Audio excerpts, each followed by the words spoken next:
বাবার হক টাকার খাউন খাইয়া বড় হয়েছি কারো পাচাটার জন্য না। ওস্তাদের বিদ্যা কাজে লাগিয়ে ড্রাইভার হয়েছি 64 জেলায় বুক ফুলিয়ে চলবো। কাউকে চাঁদা দিয়ে চলবো না, প্রশ্নই উঠে না। একটা ড্রাইভারে ইচ্ছা করে কখনো রাস্তার একটা পিঁপড়াও মারে না। রাস্তায় গাড়ি চললে ভুল ত্রুটি দুর্ঘটনা হবে, এটাই স্বাভাবিক। তাই বলে তোমরা নেতার পাওয়ার খেটিয়ে ড্রাইভারের গায়ে হাত তুলবা? না না না না না, অনেক সহ্য করেছি আর না। মাথায় রাখো, বাংলাদেশ নির্যাতিত মোটর শ্রমিক একতা একটি সংগঠন পয়দা হয়েছে।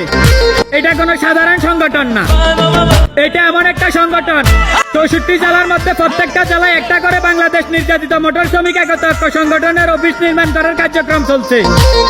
আমার 64 জেলার ড্রাইভার ভাইদের দৃষ্টি আকর্ষণ করে বলছি, আর কোন নির্যাতনের শিকার হবেন না।